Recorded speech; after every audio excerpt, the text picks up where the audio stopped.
It's just a couple days into Jeep ownership. I can already feel the testosterone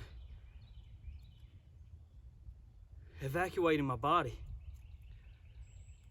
But I get asked all the time how I built this Jeep, and I didn't film any of the real construction of it other than a few things here or there, or a few pictures as I progressed, just because sometimes it takes a lot of time to film stuff, and I just wanted to get this thing done, and really nobody's watching my videos anyway. So it was just, if I filmed it, it was for my personal documentation of what I've done. But I'm going to take it apart today. I'm going to take the body off. I'm just going to show you kind of the layout, the structure of it, you know, give a few explanations of what I did. So you might be able to get an idea of how to build yours. But I'll go ahead and tell you, I'm not an expert welder. I've never taken any welding classes. I just went and I bought a welder and had a basic idea of what I should do, and it was just trial and error. Now somebody's probably going to talk crap about my welds, but I'll say this thing's been together for years, and you know, done all kinds of junk with it, and not a single thing's broke on it. So let's get the body off and I'll show you what we got going on. So under the hood here,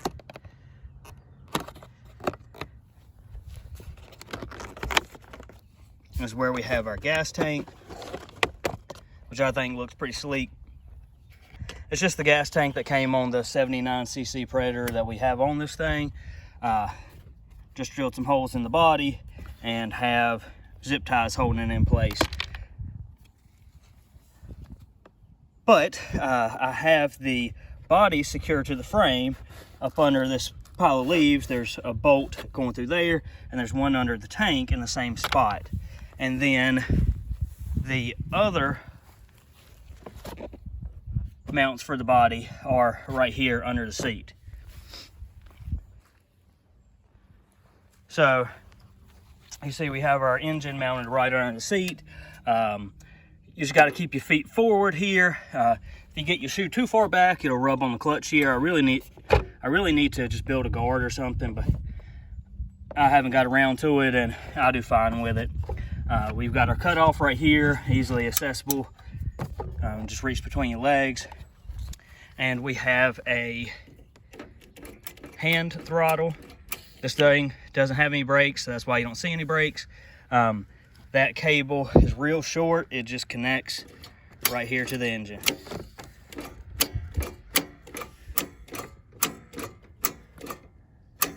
And I rotated the pull start so I can reach it, otherwise it'd be way back here.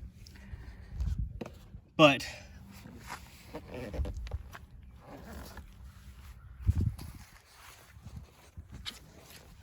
you can see we have our custom exhaust.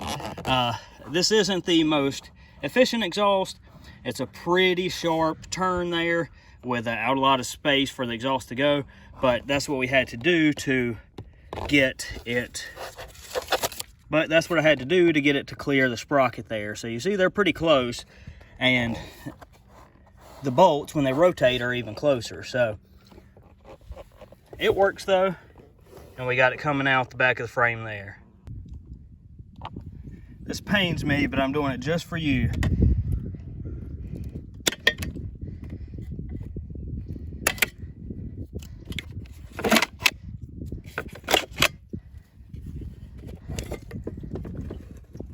Hopefully there's no black widows under there. But you see we got our fuel line running through the body, and the fuel line comes out here. It's held on with some zip ties and goes down to the carburetor.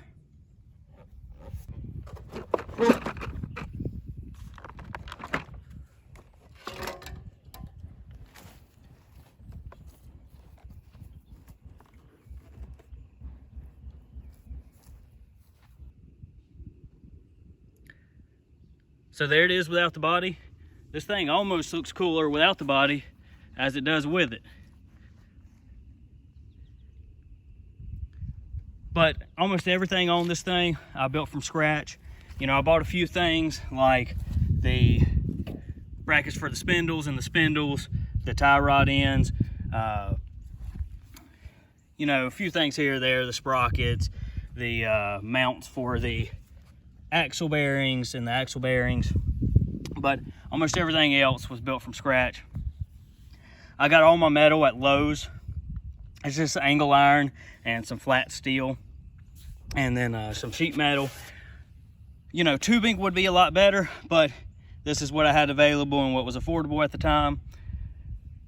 As far as all the parts, like the spindles and mounts and stuff, I usually use Go Power Sports, O&B Warehouse, BMI Kart, eBay. Those are usually pretty good places where you can find what you need. But as you can see, the frame is pretty simple. Started with just this middle level here to make the base frame. It's essentially just a square or a rectangle with a little bit of triangulation up here in the front. I originally did that just so the tires didn't hit and we could get some good steering angle, but it wouldn't interfere to begin with. It's just something I did, this being the first time I'd build a frame like this. And you see it goes around there.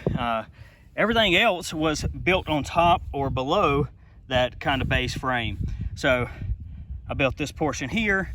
This is where the body mounts and also what holds the driver up. This is where the seat goes, keeps you off the engine. And then up underneath, we built the mount for the engine. And this helped add some rigidity to that base frame. Otherwise, it would flex real bad. And there's the other end of the engine mount. I just added these bars here just so we didn't catch anything like rocks or stumps and bend it.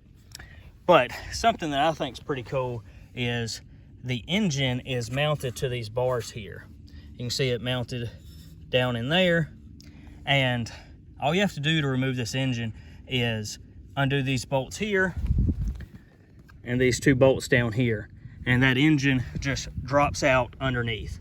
And that's been super helpful anytime I wanted to work on the engine. You don't have to take the body off, don't have to try to pull it out through the small hole up here. But that's a feature I've really enjoyed and has been super helpful. And like I said before, this is a custom built steering wheel. It's just some flat steel with some tubing welded on for the handles. We have just some steel bar as our steering shaft with a flange welded to it so the steering wheel can bolt on. Got some angle iron for support and just some large nuts as guides for that steering column. I did add which it looks loose. Yeah, it is loose.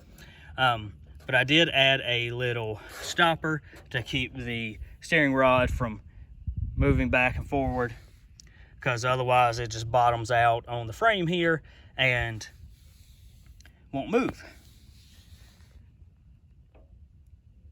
These are custom link tie rods. As you can see, they're welded, so there's zero adjustability. I had to notch the frame there to make room for the bolts for the tie rods because they were hitting and really reducing the steering angle. Added some support to the bar that the wheel mounts to. Of course, this 79cc Predator.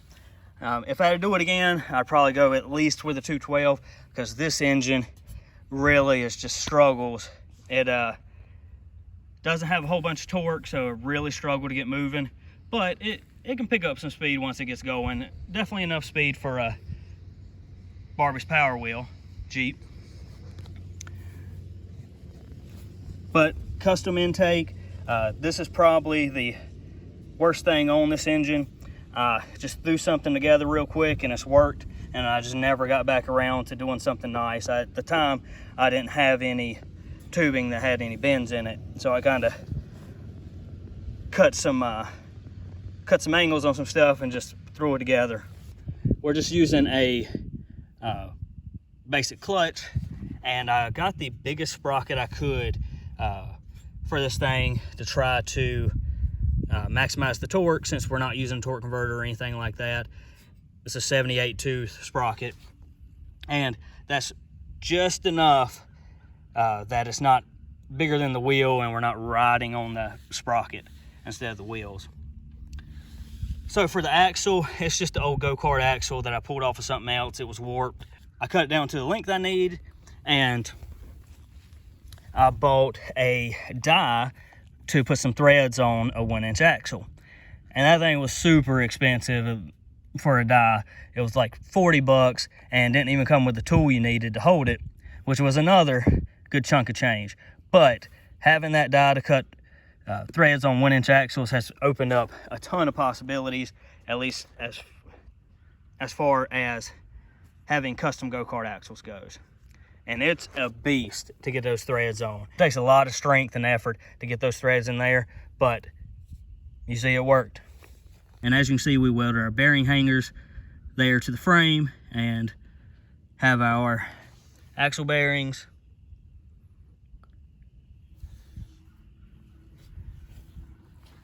These wheels came off of some old frames. I wasn't going to use them on those frames, and they needed a lot of cleaning up. But I finally cleaned them up, got them back together, and have used them on this thing. These things are actually pretty valuable now. This is a multi-piece wheel, and there's another roller that if you tried to buy those on eBay today, you'd probably pay well over 100 bucks for them. But that's pretty much it. If you got any comments, let me know. If you got any questions, put them down below. I usually try to answer all questions unless it's just something ridiculous. I don't know what's going on with YouTube. Pretty much all the channels doing content similar to this, their views have plummeted. Unless you're breaking the law, doing something stupid, or dancing around naked. But if you enjoy this type of stuff, let me know, because I have a ton of fun doing this stuff, and I love hearing from you guys. Otherwise, I'll see you next time.